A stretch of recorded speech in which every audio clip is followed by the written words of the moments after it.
Finance bank ಸಿಬ್ಬಂದಿಯಿಂದ ಕಿರುಕುಳ.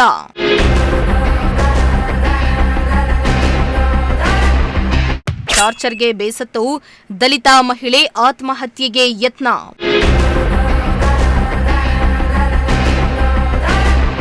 Micro finance ಕಂಪನಿಗಳು ಹಾಗೂ ಫೈನಾನ್ಸ್ ಬ್ಯಾಂಕ್ಗಳ ಹಾವಳಿಗೆ ಕಡಿವಾಣ ಹಾಕಲು ರಾಜ್ಯ ಸರ್ಕಾರ ಸುಗ್ರೀವಾಜ್ಞೆಯನ್ನ ಜಾರಿಗೆ ತಂದಿದ್ರೂ ಕೂಡ ಫೈನಾನ್ಸ್ ಸಿಬ್ಬಂದಿ ಕಾಟ ಮುಂದುವರೆದಿದೆ. ಇದೇ ಕಾರಣಕ್ಕೆ ಒಂದಲ್ಲ ಒಂದು ಊರಿನಲ್ಲಿ ಇವರ ಕಿರುಕುಳಕ್ಕೆ ಜನ ಸಾಯ್ತಿದ್ದಾರೆ.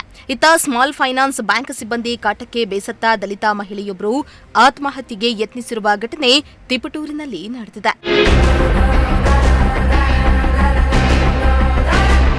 ತಿಪಟೂರು ತಾಲೂಕಿನ ಹರಚನಹಳ್ಳಿ ಕಾಲೋನಿಯ ಮಂಜುಳಾ ಅವರ ಪತಿ ಗಂಗಾಧರಿಯ ಈಕ್ವಿಟಸ್ ಸ್ಮಾಲ್ ಫೈನಾನ್ಸ್ ಬ್ಯಾಂಕ್ನಲ್ಲಿ ಸುಮಾರು 10 ಲಕ್ಷ ಸಾಲವನ್ನ ಪಡೆದಿದ್ರು. ಈಗಾಗಲೇ 4 ರಿಂದ 5 ಲಕ್ಷ ಸಾಲದ ಹಣವನ್ನ ಕಂತಿನ ರೂಪದಲ್ಲಿ ಕಟ್ಟಿದ್ದಾರೆ. ಆದರೆ ಮಂಜುಳಾ ಅವರ ಗಂಡ ಗಂಗಾಧರ್ಗೆ ಅನಾರೋಗ್ಯ ಎದುರಾಗಿದ್ದು, ಇದರಿಂದ ಕೆಲ ತಿಂಗಳು ಸಾಲದ ಕಂತನ್ನ ಕಟ್ಟಲು ಆಗಿಲ್ಲ. ಇದರಿಂದ ಖಾಸಗಿ ಫೈನಾನ್ಸ್ ಸಂಸ್ಥೆಯಿಂದ ಸಾಲದ ಕಂತನ್ನ ಪಾವತಿಸುವಂತೆ ತೀವ್ರ ಒತ್ತಡ ಮತ್ತು ಬೆದರಿಕೆ ಹಾಕ್ತಿದ್ದಾರಂತೆ.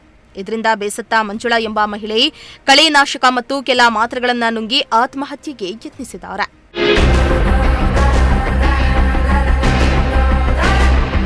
ಇನ್ನು ಮಂಜುಳಾ ಪತಿಗೆ ಅನಾರೋಗ್ಯ ಇದ್ದಿದ್ದರಿಂದ ಸಾಲದ ಹಣ ಕಟ್ಟಲು ಆಗಿಲ್ಲ.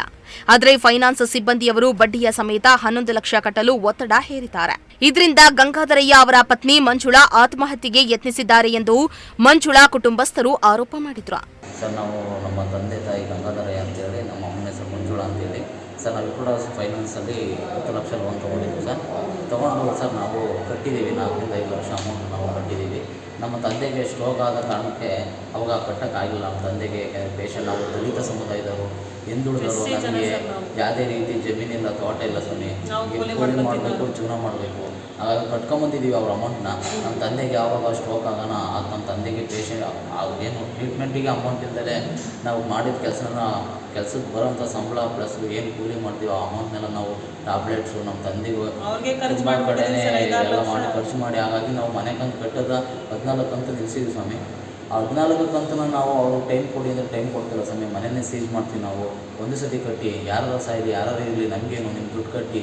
ನಮ್ಮ ತಂದೆನೂ ಕೂಡ ಅವ್ರಿಗೆ ತೋರಿಸಿದ್ವಿ ಕಳಿಸಿ ಸ್ವಾಮಿ. ಅವ್ರು ಮೆಡಿಕಲ್ ರಿಪೋರ್ಟ್ಗಳೆಲ್ಲ ತಗೊಂಡು ಅವ್ರಿಗೆ ಕೊಟ್ಟಿದ್ದೀವಿ. ಟೈಮ್ ಕೊಡಿ ಅಂದರೆ ಟೈಮ್ ಕೊಡ್ತಿಲ್ಲ. ಏನು ಮಾಡೋದು? 2 ದಿವಸ ಕೊಟ್ಟರು 11 ಲಕ್ಷ ಕಡಿ 5 ಲಕ್ಷ ಕಟ್ಟಿ ಸ್ವಾಮಿ. ಇನ್ನೂ 11 ಲಕ್ಷ ಕಟ್ಟಿದ್ರೆ ನಾವು ಎಲ್ಲಿಂದ ಕಟ್ಟೋಂತ ಏನು ಮಾಡೋಣ? ಸಾಯನ ಇರೋಣ ಹೇಳಿ. ಇವರು ಕೊಡೋ ಟಾರ್ಚರಿಗೆ ಏನಾರ ಮಾಡ್ಕೊಂಡು ಎಲ್ಲರೂ ಸತ್ಕೊಡ್ತೀವಿ ಸ್ವಾಮಿ. ನಾವು ನಮ್ಮಮ್ಮ ಅದೇ ಉದ್ದೇಶಕ್ಕೆ ಸರ್ ಇವತ್ತು ಈ ಥರ ಮಾಡ್ಕೊಂಡಿರೋದು. ಮಾನ ಮರ್ಯಾದಿನ ಹೋದ್ಮೇಲೆ ಇದ್ರು ಸತ್ರಿನೇ ನಾನು ಇದ್ರೆ ತಾನೇ ಬಂದು ಇಡೀ ಊರೇ ಕಾಣಕ್ಕೆ ನಮ್ಮನ್ನು ಮರ್ಯಾದೆ ಕಳೆದೋಗಿದ್ದಾರೆ. ಸತ್ರು ಒಂದೇ ಸಮಯ ಅವ್ರಿಗೇನು ದುಡ್ಡು ಕಟ್ಟಲ್ಲ ಅಂತ ಹೇಳಿಲ್ಲ.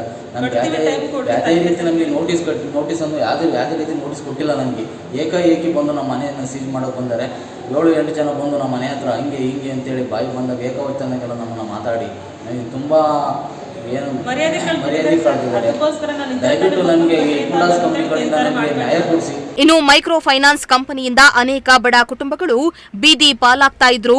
ಜೊತೆಗೆ ಅನೇಕ ಮಂದಿ ಆತ್ಮಹತ್ಯೆಗೆ ಯತ್ನಿಸ್ತಾ ಇದ್ರೆ, ಇನ್ನು ಕೆಲವರು ಪ್ರಾಣವನ್ನೇ ಕಳೆದುಕೊಂಡಿದ್ದಾರೆ. ಇನ್ನಾದರೂ ಖಾಸಗಿ ಫೈನಾನ್ಸ್ಗಳ ಹಾವಳಿಗೆ ಸರ್ಕಾರ ಕ್ರಮ ಕೈಗೊಂಡು ಬಡ ಜನರನ್ನ ಕಾಪಾಡ್ತಾರಾ ಅಂತ ಕಾದ್ ನೋಡಬೇಕಾಗಿದೆ. ಕಿರಣ್, ಪ್ರಜಾಶಕ್ತಿ ಟಿವಿ, ತಿಪಟೂರು.